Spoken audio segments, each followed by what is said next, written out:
Hi, all. Just a very quick introduction to this one because I've left the introduction from the day itself in at the beginning. It was a real joy to go down to the Sean Corcoran series in Drogheda last weekend. Sean was a great character, committed to a host of brilliant causes, a collector with the Irish Traditional Music Archive, a broadcaster. His Twitter bio, tongue firmly in cheek, was fantastic. He described himself as Irish singer, vernacular musicologist, Ceol Naini, audio and film documentary maker, field worker, composer, lecturer, socialist, unrecognised genius. Well, the latter is now recognised. And the annual festival in his memory is a great thing, bringing together everything he cared about, from traditional music to crafts to the built landscape. And in the Highlands Gallery, it was a privilege to speak to Grainne Shaffrey, conservation architect. Her work and the work of her family has made Dublin a better place. 14 Henrietta Street was a fantastic achievement, an award-winning achievement, but Shaffrey architects have left their mark elsewhere as well. And we talked about conservation, what that means, Henrietta Street, Moore Street, but also towns. And given that we were in Drogheda, and this year is the 50th anniversary of Grainne's father, Patrick, publishing the very important book, The Irish Town, An Approach to Survival, that was a fitting subject too. There was a great question from the floor. The mic didn't pick all of it up, but I've left in the core of it at the end. So my thanks to Rosa and all at the Sean Corcoran series for inviting me down. Check it out online. I mean, the lineup is never dull. Rosh, what a singer she is from Fermanagh. McDara Yates, Edwina Guckian and more there this year. And just every year they surprise me with the brilliance of the lineup that they put together. So I might see you there next year, but for now, enjoy this discussion.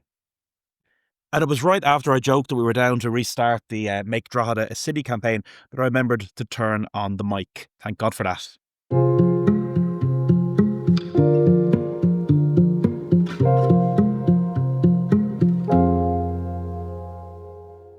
A great church, a good art gallery, and an FAI Cup should qualify anyone for city status. It's fantastic to be here at the Sean Corcoran Festival. Sean was a Renaissance man from traditional music, broadcasting, archiving, someone who was passionate about heritage in the broadest sense, everything from the old Drogheda Society to the Irish Traditional Music Archive. And to be asked to come down here and take part in this festival is an absolute privilege. I know Grainne's work well because I work in 14 Henrietta Street, so I see the benefits of her work every day. It's known colloquially around the country as the Tenement Museum, and it's not that. It's something much broader.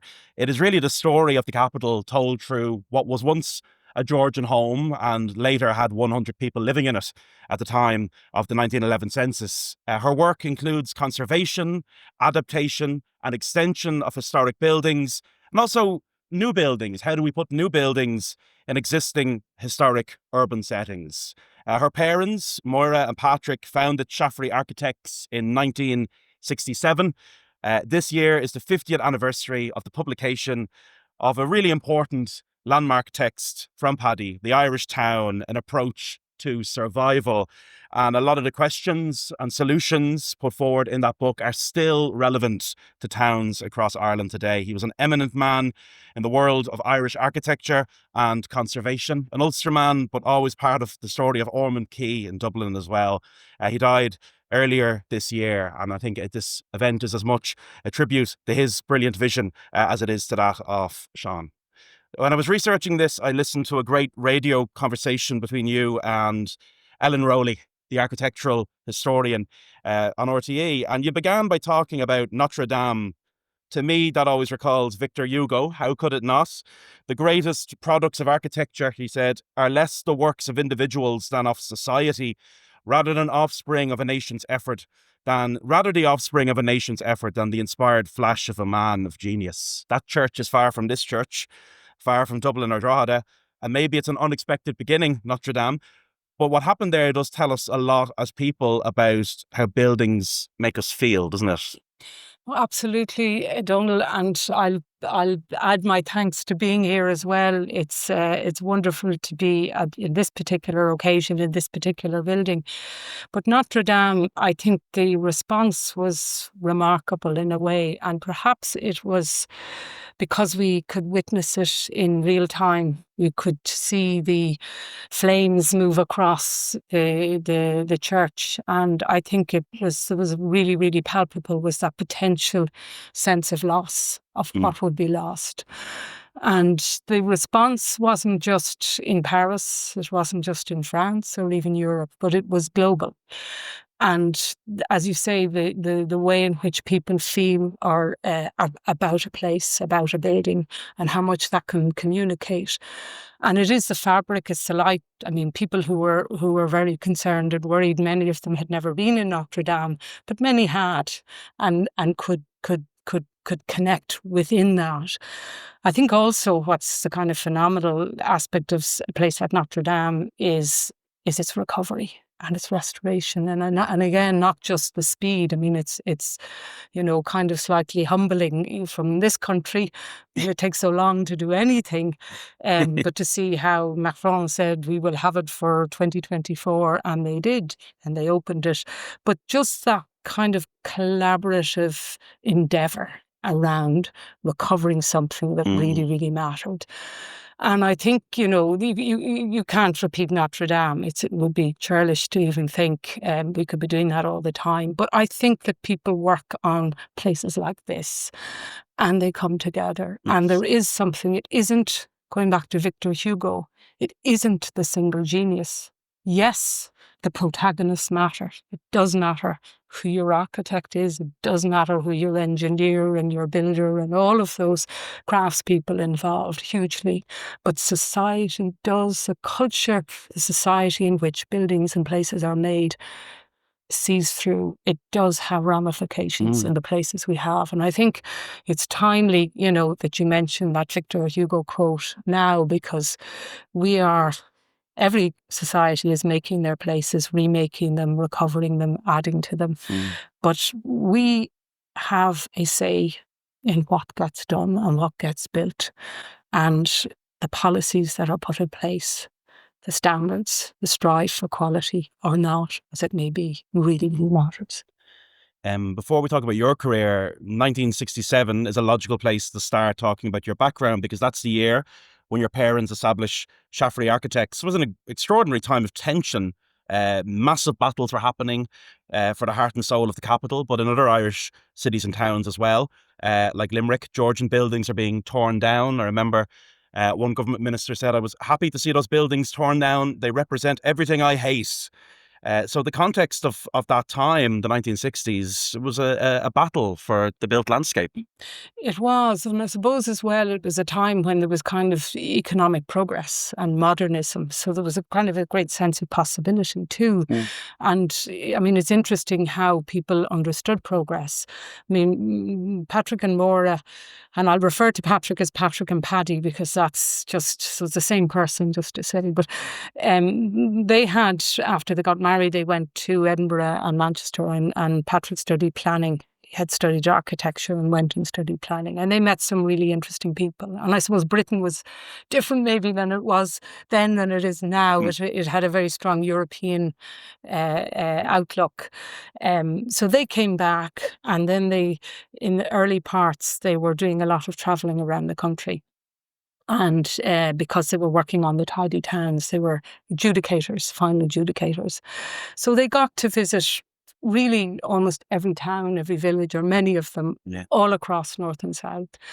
And I mean, that's the interesting, the kind of starting to record, not in an academic way, but that kind of connection maybe with Sean Corcoran as a recorder and a maker as well.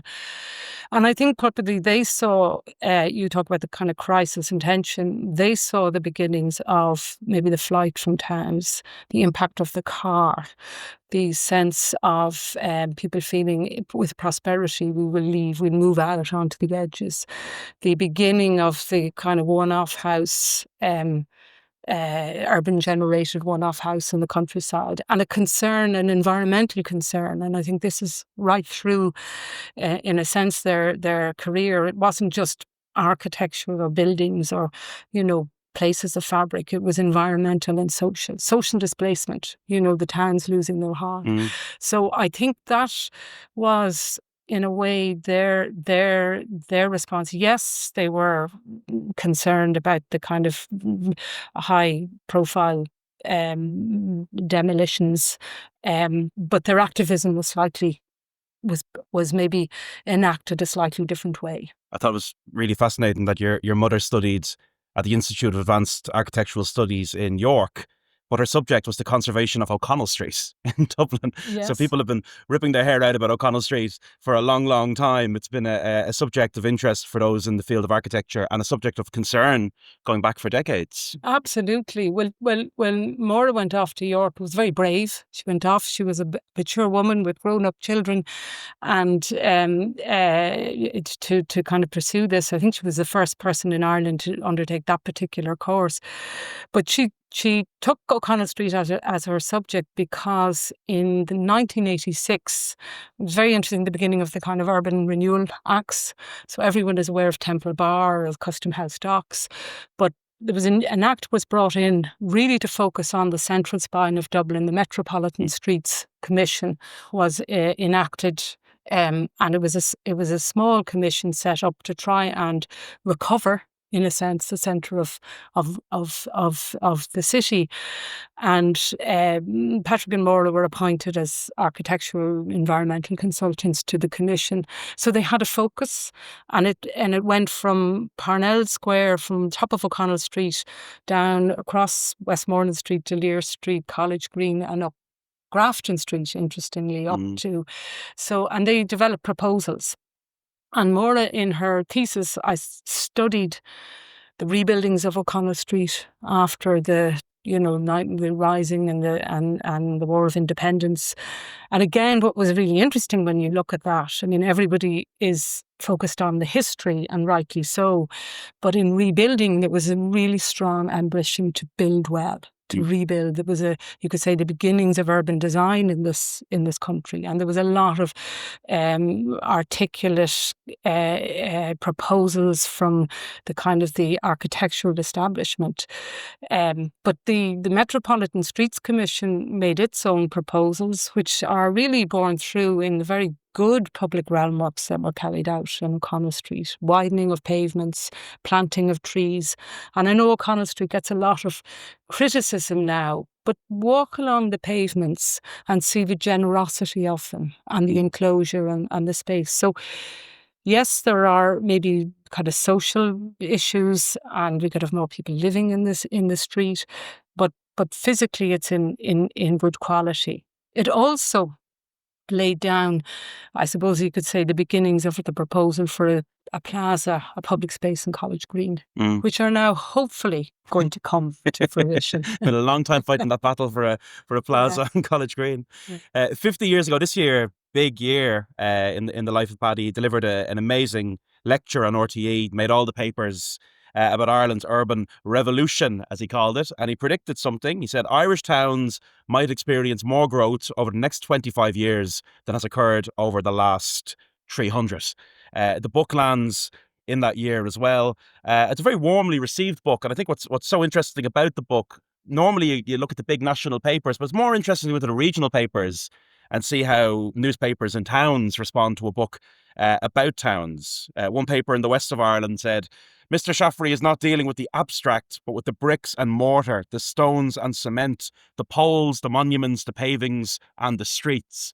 And the Belfast newsletter said, Mr. Shaffrey is an Ulsterman, an architect and a town planner, but he's no technocrat. He is a conservative, but in a practical, common sense way, not one of the sentimental, busybody kinds. The response to this book was absolutely extraordinary. Everyone seemed to be talking about it in 1975. Yeah, it came out, I suppose there weren't many architects publishing books at the time, so it was kind of a rare thing, and to focus on towns was a new thing, and I suppose, but at the same time it affected everybody, and it's jam-packed with illustrations and drawings, so it it records, it advocates, it writes about the shape of towns, the nature of towns, entrances. But within the kind of the description of the character of town are also all of these proposals and suggestions about how to make them, improve them, living in towns. And as that, I can't remember which was it, the Western People, all the different fragments. The other, I was very taken because I was looking at it in, preparation. Under a chapter called The Fabric of Towns, he has tidiness. And I thought this is really, really interesting, the sense that, it's not just the kind of buildings, it is the buildings and the spaces and the shapes, but it's also the way in which people live in the towns as well. But he was very, I suppose, in the book, very concerned that the book would reach a whole range of people. So the language is clear. It's not jargon, it's straight up. And I think that was maybe one of the reasons as well that it was kind of taken or received positively. And yet he was speaking to the engineers and the architects as well, and local authorities. Local authorities are incredibly important to the making of our places. And I think we might come back to it again, Donal, in the conversation, but I think now we're beginning to see another period of really interesting work done within towns at a local authority level. Michael O'Brien, who published the book, O'Brien Press, he was as much an activist as he was a publisher. He'd been there at the battles for Wood Quay, for example, and he published lots of great stuff. Deirdre Kelly, Hands Off Dublin. I think he published things because he felt political responsibility to publish these things. But this book was a hit. It was a book that sparked real national conversation. So I think while he published it because he felt it had to be published, the way it was picked up right across the island of Ireland was extraordinary. Well, I think Michael was, I suppose he was very proud of the book. I spoke with Michael O'Brien not long before Michael passed away, which I think is 2 or 3 years ago now. And I think The Irish Town might have been the second or third of the O'Brien Press publications. But he said he has a shelf, and I saw it when I went into his office after he died with his son Ivan, a shelf with his favourite books, and The Irish Town was on it. But they were very, very passionate. And when I spoke with Michael, he spoke about Paddy's energy, that he was really, this was something that he had to get off his chest. I don't know how they met, and in a sense how it came to be, but it was a very good relationship. And Michael was, I suppose again, it's an important dimension. The focus is very often on the people who write, but the publishers, the enablers, the producers. I'm thinking we're in the High Lanes Gallery, the curators and the people who make these and program and accommodate the creation of works and art are really, really important and need to be celebrated. Someone said to me once, you were no one in Dublin at that time if you weren't threatened with arrest at Wood Quay at least once. It was the campaign to be at. For you, graduating then in the late 80s, in that conversation with Ellen, you mentioned Berlin, Barcelona, Paris, London. These were all cities that were pulling architectural graduates away. They had massive appeal for young architects. But things in Ireland at that time were beginning to improve as well. They were, and actually, I can say I think as children, the three of us were brought out in 1978 to the Wood Quay. I don't remember it, but I'm told it's photographed. So, but yes, when I graduated in the late 80s, and it's interesting, the year before I graduated, there would have been 2 schools of architecture in Ireland. Let's say maybe 70 graduates because the classes were small. 3 people stayed in Ireland.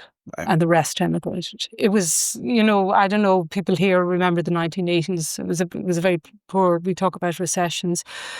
The year I graduated, most people stayed. Yeah. And it was it was the beginning of a sense of a reawakening. But you also had a generation ahead of us of architects that had gone to Europe and worked with some very interesting architects and came back. And there was, I suppose, culturally and within architecture, the beginnings of a focus. You'd turn a kind of a shift from modernism being the tabula rasa. We clear the cities and we build. The shift from that Corbusian thinking to actually the city as a site of really interesting interrogation, towns, and the local context, the regional context. So some of our great architects today, people like Grafton architects, won the Pritzker Prize. It's like the Nobel Prize for architecture. We should be so proud of them. Yeah. They're the Seamus Heaney's of architecture. And I'm privileged to have been taught by them and have worked with them.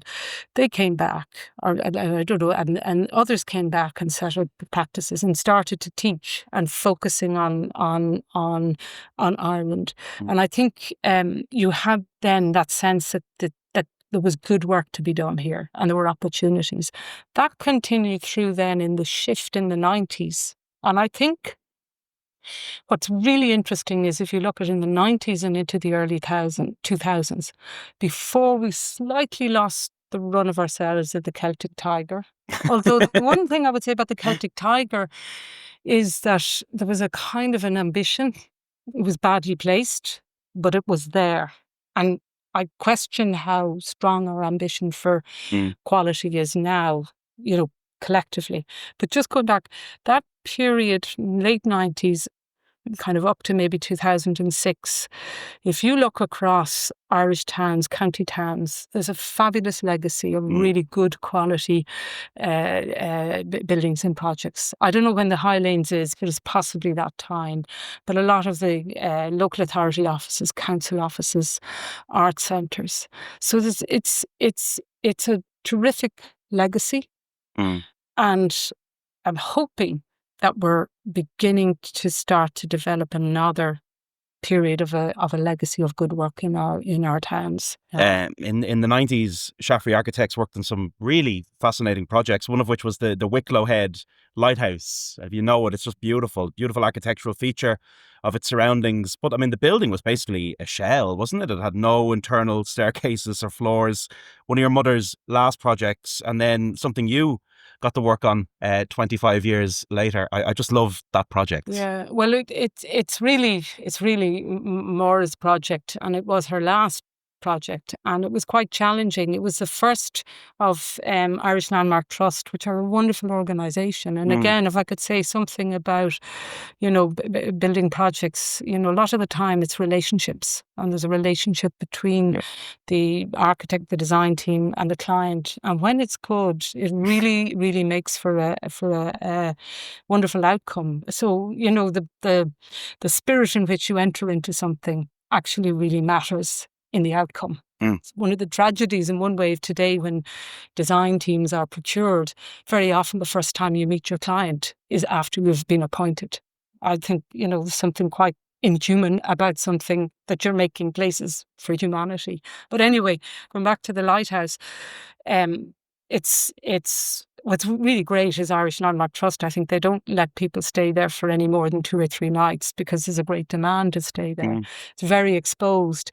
We've gone back, but in a very, very, very, you could say, anorak way. We because it was the first project, Irish Landmark Trust had very little budget.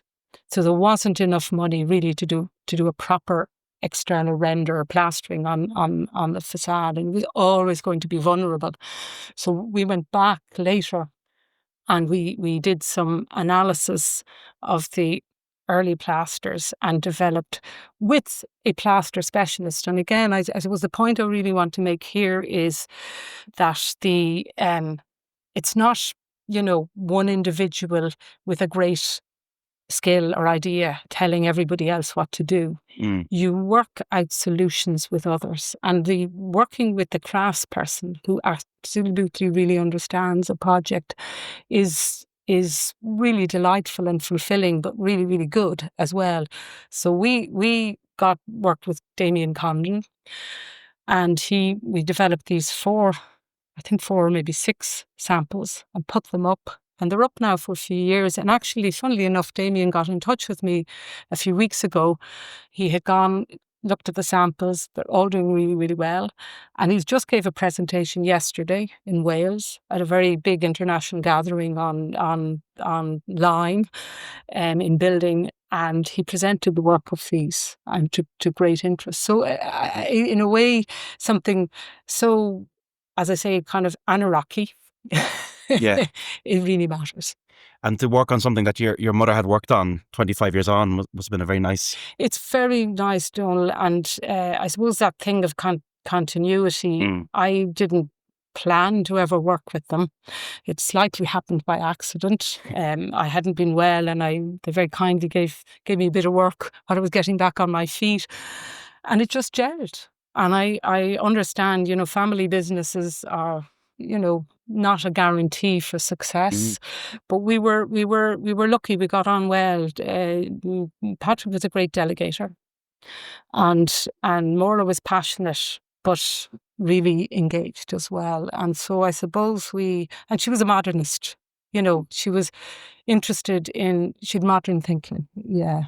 In terms of following in the footsteps of Patrick, I was struck by something he said about Athlone in 1991. He said, the main objective in making towns more pleasant and environmentally safe is primarily for the people who live and work in them.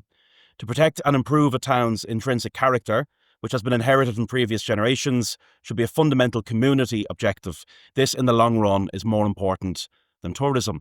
And I know back in 2012, the Drogheda Urban Design Framework Plan, you spoke about the challenges facing Drogheda. Do you share that fundamental belief with your father that it's primarily for those who live and work in towns that we must improve them? When we put tourism first, we kind of lose ourselves. Absolutely. I mean, I think it's incredibly important. And I think now, as people are kind of, really concerned about their well-being and how they can live well, then the environment in which you live in is a direct impact on how you are. And I think there's a lot of kind of research on that. So that's not just kind of anecdotal, but definitely. And I mean, it's well known that, tourists will like to visit places that are well lived in. And sometimes you just have to kind of manage. We all know the impact of too many tourists. But maybe to talk a little bit about Drogheda, because we're in Drogheda, and we were so delighted to do that study in 2012, 2013. There's a connection there. In fact, my grandmother, my father's mother, was from a family that ran a business on West Street in Drogheda. So it's personal, as they say, but it's a really, really, really fine town. And it's, architecturally, it's really interesting. Historically, it's really, really interesting. There's a lovely sense of, townness and civicness in it. And I think people in Drogheda know that. I think there is great pride. It needs lift. Lots of towns do. But I think that's absolutely coming. But it's so important it's an expanding town, and be it a city or a town, we can debate about that, but it's expanding in population and more people are living here. It's incredibly important that when people come into the town centre, then that it's got pleasant places to walk, pleasant places to sit, the amenities that you would expect in a town, and a sense that you can live well in it, and whatever green spaces that you need. So totally, we need to think every move we do, every decision we make should be, how is this going to improve the environment for people living in here? If people feel well, in one way you could think it would be really nice, I could go out my door and I can walk to the essential things in life, or for most people who can walk. That's a very simple ambition. But in fact, to translate that into how you manage and look after an environment to make that possible, is really, really, I think, a good aspiration. I think, to have. and on that point, all tourism is motivated by the desire to find authenticity, isn't it? Totally, When you go somewhere else, you want to see what the locals see and eat what the locals eat and go where the locals go. And I think if you go somewhere where it feels like things have been done the other way around, you feel a bit cheated. Totally, and I suppose that's the thing, is that it tends to, when you're doing things for tourism, you do kind of icons. So you tackle the high profile building, whatever, when the rest is crumbling. So it can become a little bit stage set as well. And I think people are intelligent. Yeah. You know, we're really intelligent. We can sniff out, I won't say the word, but BS. You know, Yeah. we can sniff that out in our environments as well. So I think, yeah, I mean, like, and I suppose we also have to realise, and this is the thing, working on places or buildings that have been around for a while, is they shift. Things change as time ticks. So in a way, a building or a town is never complete. My work is projects. So you take them to a point of completion. And that's when you get paid and you're told, go away. But in a sense, the life is all the time continuing and adding. And places, I'm really interested in, we talk about making place. Yeah. And can be a loose term. And I think it gets a bit abused. But I've been giving it some thought, the difference between, I suppose a place to become a place has a physical entity. And it has people. And then it has generally people, because we feel it. And then it has the whole kind of things of events and experiences that happen. So there's the surroundings, there's the events, and then there's time. Yeah. And all of the processes of time, weathering, whatever, washing in and out. And that creates place. And it's fleeting, and it's ephemeral, and it's personal. And then there are also things that we can share and are collective. I think what's extraordinary about Irish towns is that if you divide the population, about a third of us live in towns across the island of Ireland. And you've spoken about the challenges of getting people to live in town centres. And there's reasons for this. I mean, houses are a core part of the very fabric of towns. There are factors that work against people living in town centres. I mean, the price of buildings is often dominated by their commercial valuations. How do we get people back living in our towns? Well, I think we look after the people who are living here already. Yeah. And make sure that they can stay living in the towns and encourage. I think there is a bit of kind of encouragement. There's maybe behavioural changes that behavioural change, that's a maybe wrong aspect, but I suppose to see towns as attractive to live in. Obviously, I'm not an economist. And I make no claim, so I can't talk about the monies around it really. In other than I know that for everybody, everything is too expensive and way more expensive than it should be. And it's unfortunately sometimes with existing buildings, or it can be expensive to bring them back into use. And sometimes the value that they carry when people buy them is way more than really what it should be for the amount of work, and it's complex. So I think that there are grants now coming in that are beginning to make it more possible. The big thing is to try and not let them get out of use. But I do think it comes back to arguing about trying to create a quality of life. And as I say, the towns are full of existing infrastructure, and that's not just a physical thing. There's a community infrastructure. And that's an incredibly valuable resource. But we live at a time now when we're, our ambition in one way, and I'm thinking in the context of, say, climate change. Our ambition now, our target is to try and achieve certain energy standards by 2030. But I think it's more interesting or useful to frame it in a way that you're trying now to spend as little carbon as we can between now and 2030 in order to have any hope. I think we've gone beyond it. Any hope of limiting the rise in temperatures by 1.5 degrees. So that means we have to make as much use of what we have as possible. And so we should see our towns and our existing buildings as part of that. Absolutely.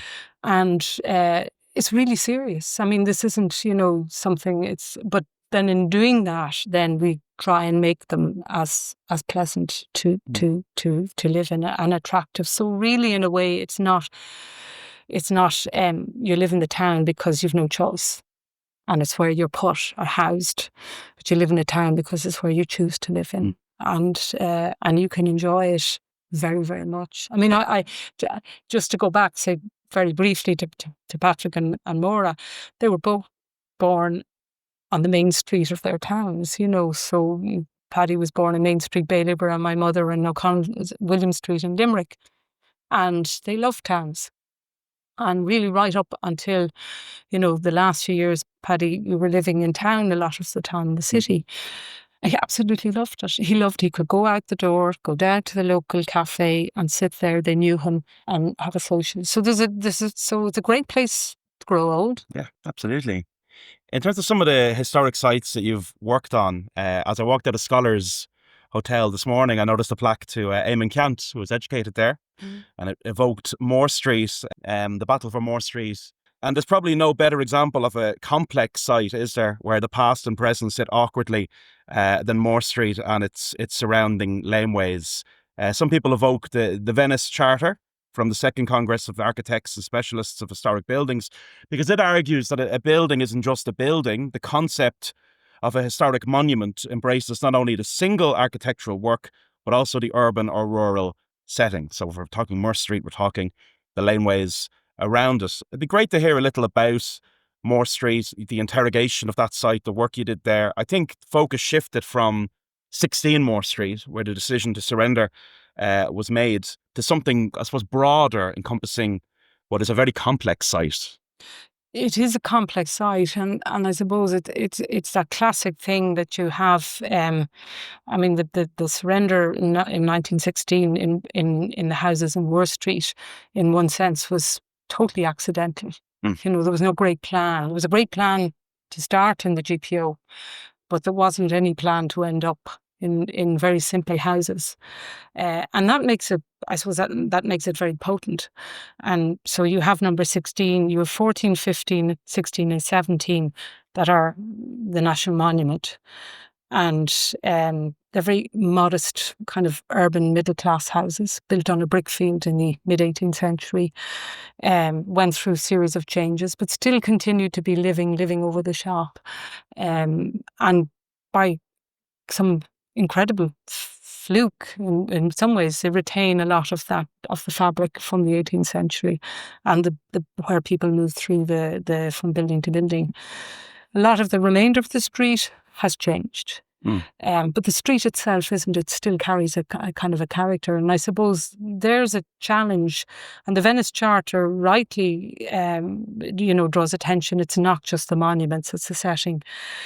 UNESCO in 2011 produced this really interesting document called Recommendations on Historic Urban Landscapes. So the concept of a historic urban landscape. I won't read the definition now, I have it, but it's a very kind of long, full of ologies and whatever. But what it does try and communicate at the essence is that cities, historic cities, are living, they're dynamic, they're all the things going on below ground that influence their shape. So and their making. They're also economic practices, result of economic practices, or they're a result of the meanings and associations that people have with them. So it tries to kind of encapsulate all of these different dimensions. And I suppose what Moore Street is historically, obviously the street, the traders, and then there's the lanes, and then there's O'Connell Street. And you can't really, divorce it from its surrounding context.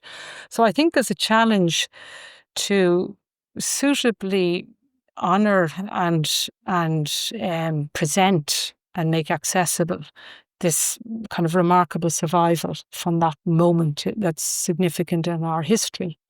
but at the same time to allow the street and the area to kind of live and continue and make a contribution to day-to-day life. That market trading dimension of the street is in some ways as important as the I think so. And I think, again, in terms of, say, you know, the ambition and the aspiration of the leaders, I can't speak for them. Again, I'm not a historian or a politician. I'm an architect.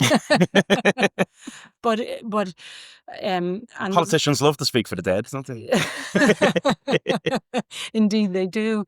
But you'd like to feel that it can continue to be living, you know, and a constant change. What's the great line in The Leopard? You know, that book is something that the only way to keep things the same is to change. And it's a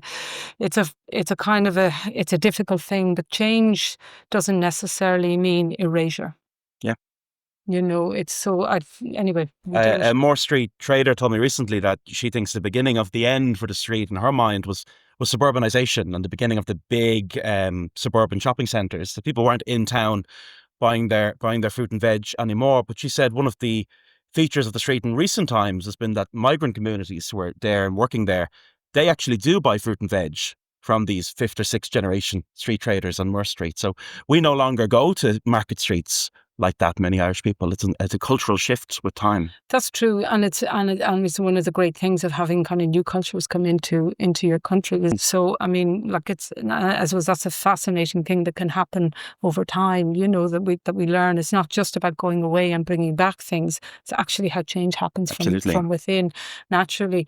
I mean, the buildings, those 4, 14, 15, 16 and 17 Moore Street, when I went into them first, they were full, not 16, but the other were full of a whole series of little businesses, all for this new Irish communities coming in. And you know, that was, again, really inspiring to see how the kind of drive within new communities to make a life for themselves and the abilities to create a livelihood in a very, very small space. So I think, you know, we have so much to learn from each other and not to fear. Moore Street remains in limbo, but one project which has been a really remarkable success was 14 Henrietta Street. And you described that in 2006. You said it's a remarkably intact building in places. It's a hugely important record architecturally, a record of settlement. The layers of that building are just fascinating. I mean, you still have stucco work pointing back to the second city of an empire. You have exposed pipes from the days of subdivided tenements. You can still see in parts of the building where rooms were subdivided. That must have been a real challenge and a real opportunity when you went in there. But I suppose there are even questions: what is this building going to be? Is it going to be a Georgian townhouse museum? Is it going to be a tenement museum? That must have been a great challenge. It was, but it was great fun, and it was always stimulating, and it was one of the kind of words that we drew the whole way along was that they would have an ethical position. And I mean, it was very interesting. We were part of a team. We led a team that prepared what's called a conservation plan for the street first in 2007, and that looked at the whole street. And the street is phenomenal because you've all kinds of different uses and people living on it, institutions, different views, and they're big, really important houses. So there's a burden of looking after them. And then there were these 2 houses that were not used and they were at risk, 3 and 14. And when we produced the plan, we had a number of policies, and one was to try and secure the future of 3 and 14. And the other, because it's really important, the first kind of Georgian street in Dublin, or, you know, the beginning of that great period of development in the 18th century, there was no building that was publicly accessible. So the idea of there being somewhere that people could enter, not necessarily a museum. And to some extent, it's interesting how things can happen without necessarily having to know where you're going to end up. But if there's confidence and continuity, you maintain a momentum. So Dublin City Council were really great, and I have to put my hand off to Charles Duggan, the Heritage Officer, who was our direct client, but was really kind of kept the momentum secured grants so that we got there was essential works done first, then the windows and the exterior was safeguarded. And we were able to then, by propping the basement floor and bringing in temporary services, to have some temporary uses. So the temporary uses started, and again, something quite unusual. Instead of kind of doing your kind of normal, formal kind of celebration of the 1913 anniversary centenary lockout, anew were commissioned. Yeah, for anyone who's never seen a new production, so they do kind of site-specific theatre. and the actors engage with the people in the crowd. Oh, no, you were part of that, yeah, and it's based on research. I made the mistake of going to one of them hungover, and Jim Larkin was shouting at me, "Are you a member of the union or are you a scab?" While I was sitting on a Lewis that they were pretending was a 1913 tram. Yeah. They can be quite intense. Well, they were really quite, and you were brought into, but that whole experience, and it really got an enormous response. And so anyway, that kind of led to the idea of the museum. But making those decisions, what to keep, what to present, how to intervene, and thankfully we had, it was a good team. We had a good lot of discussions, and then taking a building like that and making it safe for people to come in, but realizing that all of the kind of traces and marks were part of the collection, and then alongside the physical, the building, the primary artifact, you had, as the project evolved, then gathering all the stories of the people who lived in the place. So technically what we were doing was kind of challenging, and say if you go and you visit and you look at the paintwork in the back hall, you'll never do that in your own home. So the painters were we were asking them, they were great, but we were asking them to test things that we know that they couldn't take to the next job. But I just want to, if you'll indulge me, just one little quote, because just after we finished, I think Hilary Mantel gave the BBC Wreath lectures in July in 2017, and they're available as a podcast. And Hilary Mantel has sadly passed away, but the most phenomenal series of lectures. But just something she said, it resonated with me, because in terms of, say, Henrietta Street, and St. Augustine says the dead are invisible. They are not absent. You needn't believe in ghosts to see that's true. We carry the genes and the culture of our ancestors, and what we think about the shapes, what we think of ourselves, and how we make sense of our time and place. Are these good times, bad times, interesting times?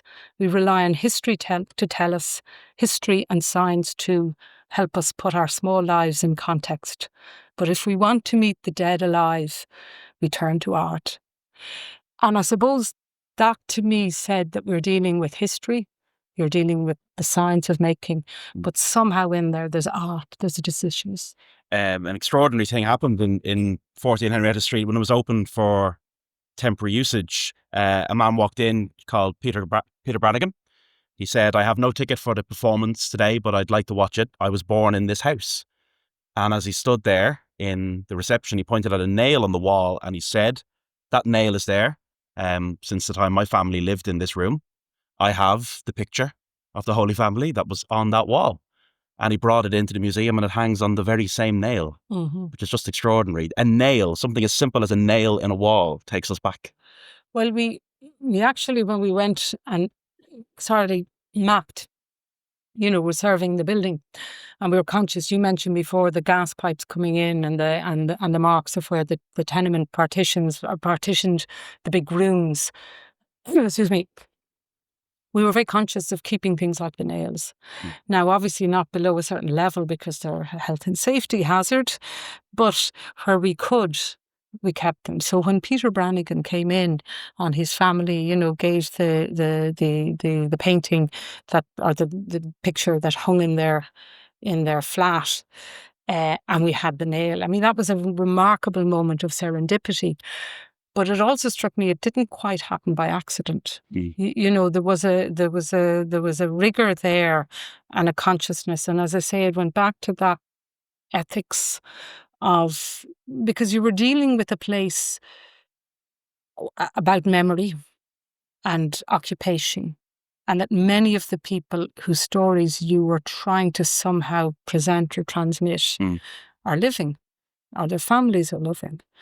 And if you to be Peter Brannigan's flat was the first room in the house, but it actually was in a room that was subdivided. It was where the great stair hall was. So we went through a process to decide to remove that to reinstate the stairs. But there was a conversation with the former residents about that decision. They were very much of a view that they wanted that entrance hall was the kind of main architectural statement in the house. They were aware of the architectural grandeur and were very keen that it would be reinstated.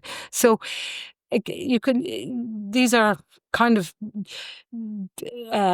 big decisions in kind of ethical ways about how to interfere in places that hold so much kind of interest in history.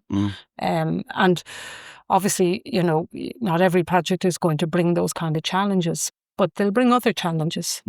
So there's an Australian architect called Glenn Murcutt, wonderful architect, and he used to do one project at a time. And he gave a lecture in Dublin a number of years ago, and the most profound thing I remember he said was, architecture is all about making decisions. And it's kind of so obvious, but in fact, making decisions, you know it yourself. You've got to, pick a colour for your room. Because ended up. We're coming up on the hour and I've one or two questions at the end, but anyone from the floor have any questions on conservation, town planning, cities? Yeah. Have you any sense of what practical steps great towns like Drogheda need to take in order to, regain themselves? Or is that really developer by developer, project by projects, and that's where the influence needs to be? Well, I suppose it starts with, say, something like, it starts with, I suppose, national policy. So government have a policy called town centres first. So the idea is there's an investment in towns and a focus on towns. And then you have kind of regional, and then you have the county plan. The development plan is really, really important. It comes up for review every 5 years. We don't have a really very good system of engaging people in the conversations when it's happening. We should be more involved, I think, and maybe it behoves local authorities to get better at that engagement process. And I suppose that's a commitment every 5 whatever years to think about how the county will be developed and towns. And a lot of them are focusing on, development should be in the centre, whatever, in the towns. So, like, in a way, a lot of our policy is saying the right thing. It's trying to direct energies into realising that. And then, it is, for whatever reason, and I don't want to be joining the queues of people who are giving out about the planning system and this and that, because I actually think it's really, really important people have the right to comment on planning. It's a really important part of democracy and engagement in our environments. I think if at the county or city development plan stage, we were presented with more of a 3-dimensional vision of what's on very often just words or flat plans. So people would have a sense of what they might get. It would make for faster processes through planning. And yes, some of it will come down to money as well. I don't know. I mean, we could get into a big discussion about the kind of the way in which we allow development to happen, and I suppose it's market driven and a lot of private developer led, and they're really important. Don't get me wrong. It's an important dimension, but the public involvement is really, really important as well, and the capacity to build and to lead. Look at Drogheda, the council offices, which were recently completed. Really fabulous project, really, really wonderful to see, right bang in the middle on Fair Street, bringing back into use existing buildings, a lovely space to come into and enjoy. So those kind of things lift and give a little bit of confidence in the town. And I suppose advocacy. You've some great people in Drogheda and campaigning and fighting. Places like the High Lane's really, really important as well, bang in the middle of the town. So I'd love to see the schools in the towns saying, you know, that going back to this thing of the towns and being important places to live in. Our health, our medics need to come in on the discussion. The only people talking about development on the radio, generally the media, are economists. And to me, it's a real, and so therefore we're looking at our housing crisis as a thing of numbers. And we need to produce so many numbers. And nobody's thinking about the kind of quality or talking about it. And it needs to be more of a public discussion in my view, and I'm not the only one who feels that. But if going back to, want to live well, clean air, good nature in towns, be able to walk. It's healthier for me if I can walk to school and back, walk to work, get the train. I mean, Drogheda is so well placed. Civilised. I know you're giving out about places closing at 1:30 this weekend and not staying, But if I'm trying to sleep to get up, or I'm a nurse that's been working all night. That was all the folkies with the banjos. I was in bed. So I do think, we don't have, I better not name any other countries, but we don't have to become too prudent about it.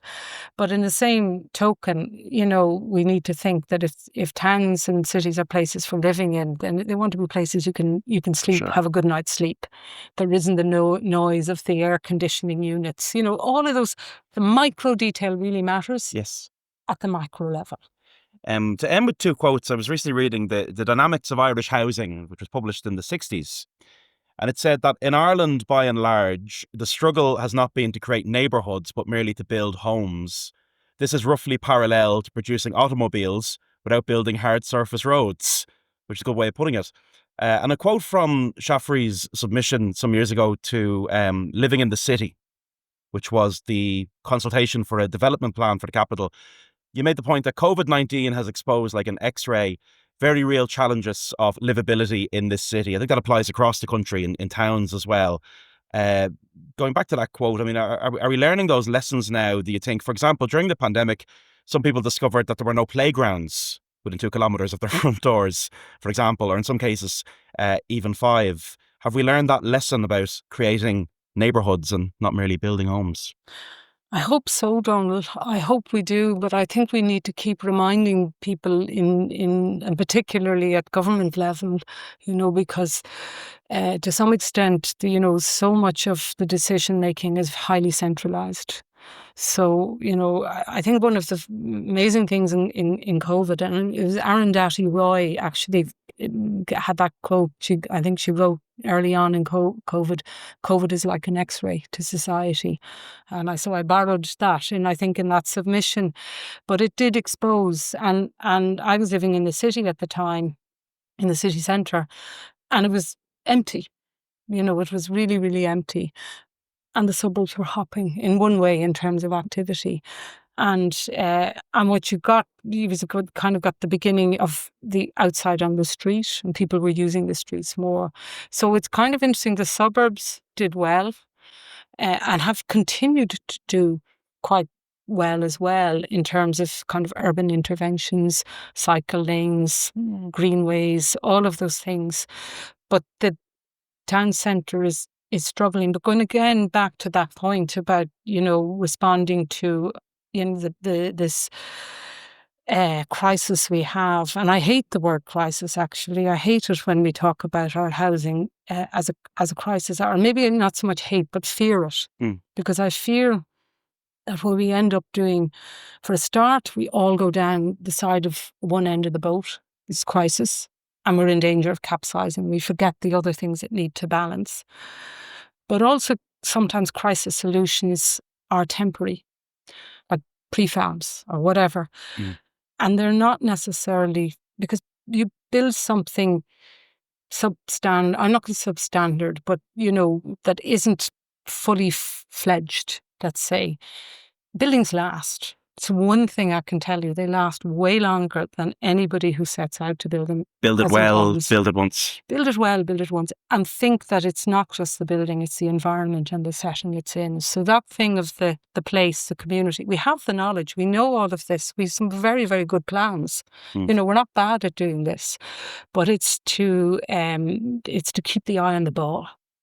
And that would be my worry, is that the pressure, the political pressure on something so important in the environment, when it comes down to just, you didn't produce the numbers in time, or we're only doing this number and that number. Now, I know it's easy for me to say that. I have a nice home to go to. But at the same time, I'm conscious that we all live through the outcome of what we build or don't build. So my plea is to do it well. And what a nice note on which to end. I hope that discussion filled you all with passion for the future of our towns and cities. And as I said at the beginning, it was such an honour to partake in the Sean Corcoran Festival again. I just don't think you get the diversity of this festival anywhere else in the country. It's an extraordinary lineup, pulling in everything that Sean was passionate about, from archives to music to built heritage. And hopefully I'll see you here next year. If I'm not involved, I'll be in the audience. I really love this festival that much. So, Grainne, thank you all.